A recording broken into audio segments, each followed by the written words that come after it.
So to some people, wasting time in a video game is kind of a moot point. You have unlimited time. But for some people, you got a wife, you got kids, you got a house to take care of, you work 70 hours a week. So you really don't want to spend 7 hours doing a task in the game that you could complete in 1 hour if you did it kind of in the correct way and avoided some simple mistakes. And I know about these simple mistakes because my dumbass did plenty of them when I first started out the game. So I'm bringing those mistakes to you right now so you can avoid them. And if you can help a brother out, make sure you hit that like button. If you're new to the channel, subscribe up so you never miss any of the future Diablo 4 videos. And to convince you of that, I'm going to show you my Twisted Blade Rogue absolutely exploding giant packs of monsters.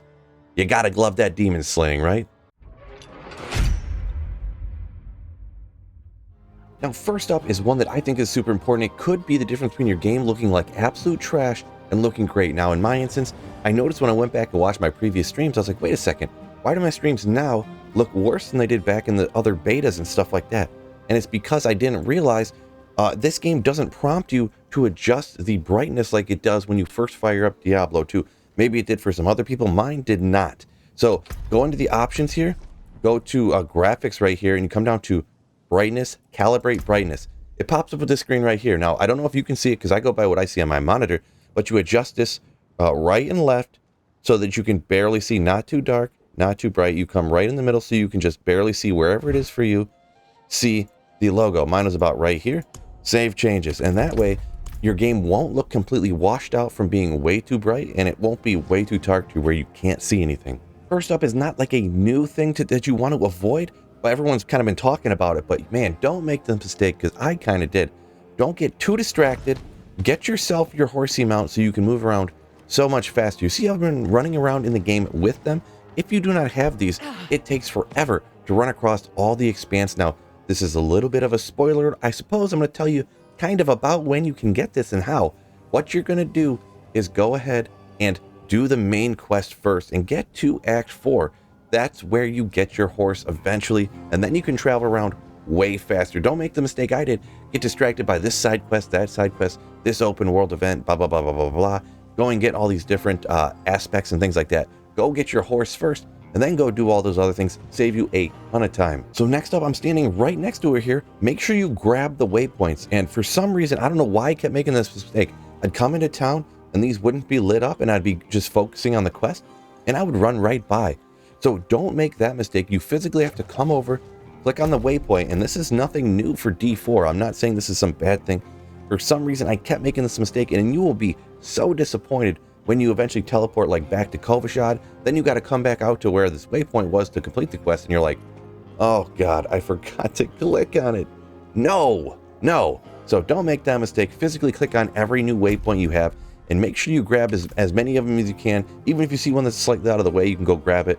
Grab it as soon as you can, because it'll save you a ton of time later. Next up, you see I'm over here at the armor, and you can upgrade stuff. Now, the thing is about upgrading, you'll hear people's tips. Don't waste all of your resources early on, because you're going to be upgrading your items. But if you have items you're going to use, go ahead and at least upgrade them a couple of times. Like, it's right behind me right here. I'll jump to the other side. It only costs 10 leathers. I have 900 of them. You get these from salvaging literally everything. So if you're going to be using a helmet, and it only costs 1,200 gold. Upgrade it at least one time. Here it costs 10 of these leathers, and what is this? 10 superior or 3 superior leathers? Who cares? Upgrade it again. You get a good boost on each one of those, and depending on how many veiled crystals you are, this depends on how far you are in the game, I suppose. You might as well go and upgrade it a third time. Now, as you get higher and higher upgrading it, it's going to cost you more rare crafting materials, but as you get higher, you're going to get more of the crafting materials. So don't be afraid to upgrade stuff. Make sure you double check and you're upgrading it to get those boosts from doing so. You don't necessarily need to absolutely hoard these particular crafting materials, because like I said, later on, you're gonna end up with a ton of them. So now here we are looking at my stash, and you notice it's kind of getting full of items. See, I didn't want to spend time on stream to go ahead and decide what I want to salvage, what I wanted this and that. But early on, I started saving just every legendary. Well, you end up getting a ton of legendaries later on. When you get around 50, they start dropping kind of sort of all the time. Then you start finding the higher level legendaries, the ancestrals and stuff like that, and then the uniques and stuff like that. So legendaries aren't necessarily the high-end end game items you think they are right at the beginning. A lot of people anyway. Some people are even buying extra stash tabs in order to stack all their stuff, and you don't really need to do that. So you can go ahead, and especially if you have duplicates, if you have stuff that has maybe a low roll on it. Right here, this one only gives you 2.6, and you can see the range there. It's between 2 and 4. Each Dark Shroud grants you. So if you have low rolled stuff, and maybe it's an aspect that you have 2, 3, 4, 5, 6 of later on, go ahead and salvage that stuff. Don't hoard everything in your stash when you don't need it. So next up is one that I ended up spending way too much time on, a little mistake I made, and I try to fight it, but it's just kind of in my nature almost. So try to fight the urge to overthink your gear.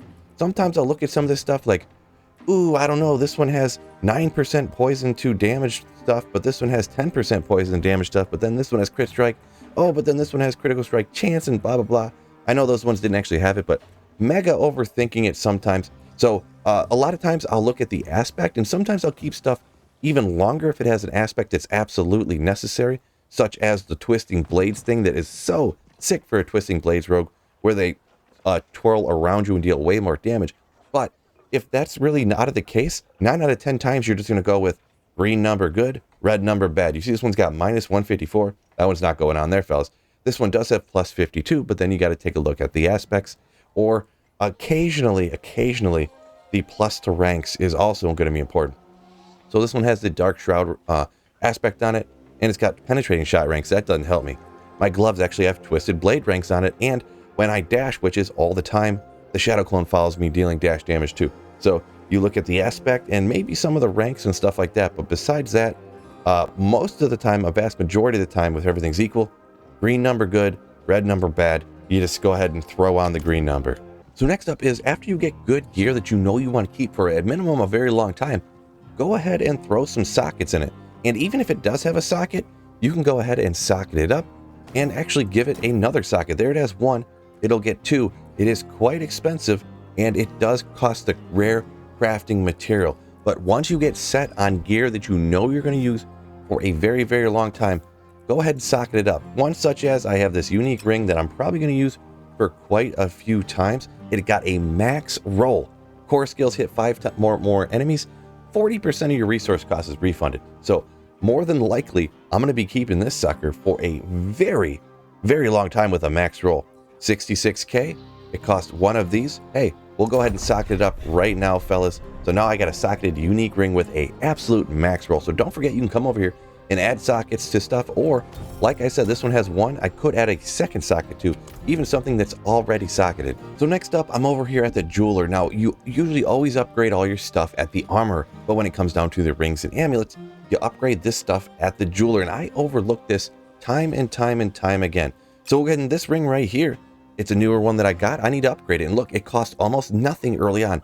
The first couple of upgrades here cost next to nothing. Then you get into the Veiled Crystals, which early on you're not going to have a lot of. Later on, when you get around 50, you're going to have a ton of them. Might as well upgrade that again. Now we're getting into the more rare stuff here, but putting 3 upgrades onto that one at this point at level 50, absolutely amazing. So don't do what I did. I completely forgot that you can also upgrade your jewelry, because you couldn't do it at the armor, so I didn't really think about it. But head over to the jeweler and upgrade that stuff. And another tip at the jeweler, don't forget to upgrade your gems too. These gems are what you put in sockets to actually get some very good different things for it. You're like, hey, wait a second, Phil. You don't even have any gems in your inventory. That's right. You can just have them in your stash, not even with you, and you can go ahead and upgrade anything you have. Right here, we can go from your regular stuff up to regular amethyst. And you see a 3 right here. 1, 2, 3. I can upgrade 3 of these amethysts because I have 10 of the chipped amethyst. So we'll go ahead and 37,000. It does cost a lot, but you're definitely going to upgrade this stuff. So we're going to go ahead through do that right now. Upgrade any gems that we have to the highest level that they can. 1 here, 1 there, 1 here, 3 there. And then you can go ahead and plug this stuff in as needed. And it's really, really going to help out things. Survivability, damage, all depends on the gem. Such as Ruby, it's right behind me, but you all know the Ruby gives you life. The Amethyst gives you damage over time here. Critical strike damage to crowd control enemies here on the Sapphire. So keep track of whatever you want to put in wherever you want there. And don't forget, upgrade those gems. So next up, do not wait on your class-specific quest in order to get whatever it is, whether it's your spirit boons, whether it's your enchantment slot for the sorceress, whether it's your specialization for the rogue, whatever character you are doing. Make sure as soon as you get those available to you and the opportunity, absolutely go get those. They really open up an insane amount of power for a lot of builds, especially like this inner sight one for the rogue. for a short time, you get unlimited mana, and you're just blasting away at stuff. A lot of people will know with the druid, you really get a ton of power from those spirit boons. That's what I've heard, and then the druid absolutely slapping everything down. So that's one thing, one quest. As soon as it pops up, do not wait on it. Get these class specializations. Now, when you're looking at the skill tree, you might think, well, at the top, these must be the worst skills. Down, down, down. At the bottom is all the best stuff.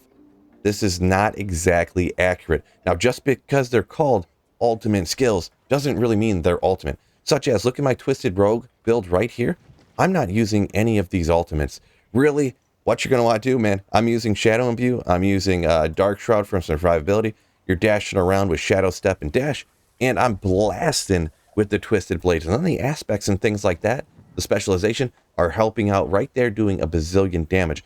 But realistically, on every build, just because these skills are called ultimate, they're not actually the ultimate skills. So you don't have to use these ultimates.